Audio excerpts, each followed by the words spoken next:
नमस्कार मंडळी. आपण सर्वांनी लहान मुलांना तांदळाची पेज पिताना पाहिली असेल किंवा आजारी माणसांना किंवा वयोवृद्धांनाही पाहिलं असेल. पण नेहमीसुद्धा तांदळाची पेज पिणे किती आरोग्यासाठी चांगले आहे, किती पौष्टिक आहे हे आपल्याला माहीत आहे का? चला तर मग व्हिडिओ शेवटपर्यंत नक्की पहा. त्याचे आरोग्यदायी फायदे कोणते?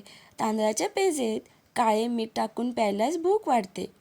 तांदळाच्या पेजेत मध मिसळून प्यायल्याने एनर्जी मिळते, थकवा दूर होतो. तांदळाची पेज व गूळ एकत्रित करून प्यायल्यास रक्ताची कमतरता दूर होते. तांदळाच्या पेजेत लिंबूचा रस टाकल्याने पोटाच्या समस्याही दूर होतात. तांदळाच्या पेजेत दही टाकून प्यायल्याने बद्धकोष्ठतेचा त्रास कमी होतो. केळ आणि तांदळाची पेज एकत्र करून प्यायल्याने जुलाब बंद होतात. तांदळाच्या पेजेत तूप मिसळून प्यायल्याने वजन देखील वाढते.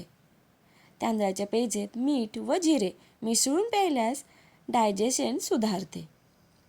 भाताच्या पेजेत कार्बोहायड्रेटचे प्रमाण अधिक असते, त्यामुळे ऊर्जा मिळते. बाहेर जाताना पिऊन जावे, दिवसभर ताजेतवाने वाटते. व्हायरल संसर्गाने उलट्या, मळमळ होत असेल तर जेवणाऐवजी पेज घ्यावे. आजारपणात आलेली कमजोरी दूर होते. उच्च रक्तदाब कमी होतो. तांदळाचे पाणी घेतल्यास हाय ब्लड प्रेशर कमी होते, कारण यात पोटॅशियम मुबलक प्रमाणात असते. तांदळाच्या पाण्याने चेहरा धुतल्यास तजेलदार मुलायम होतो, काळे डाग निघून जातात. केसांकरता उत्तम टॉनिक आहे. याच्या पाण्याने केस धुतल्यास कोंडा निघून जातो. केस रेशमी, चमकदार व मजबूत होतात. वृक्षता निघून जाते. दुतोंडी केसांची समस्या दूर होते, कारण यात मुबलक विटामिन आणि मिनरल असतात. तांदळाच्या पाण्याचे नियमित सेवन केल्यास कॅन्सरच्या पेशी आटोक्यात राहतात.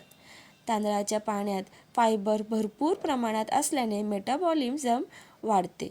पचनक्रिया सुरळीत चालते, त्यामुळे आरोग्य चांगले राहते. डायरिया, डिहायड्रेशन होते, अशा वेळी तांदळाची पातळ पेज प्यायलं त्यामुळे ताकद येते. सर्दी, पडसे, ताप, व्हायरल इन्फेक्शन मध्ये तांदळाचे पाणी प्यायल्यास प्रतिकारशक्ती वाढून हे सगळे आजार दूर होतात. गावठी तांदळाची पेज खूपच पौष्टिक आहे. एकेकाळी गोवा व कोकणात सकाळच्या न्याहारीसोबत घेतली जायची. गावठी तांदूळ गोव्यात, कोकणात मिळतो, तसेच आता बाजारपेठेमध्येही सहज मिळणे शक्य आहे. माहिती कशी वाटली कॉमेंट करून नक्की सांगा. तुम्हालाही पेज प्यायला आवडते का तेही सांगा. व्हिडिओ आवडल्यास व्हिडिओला लाईक, शेअर आणि सबस्क्राईब करायला विसरू नका. धन्यवाद.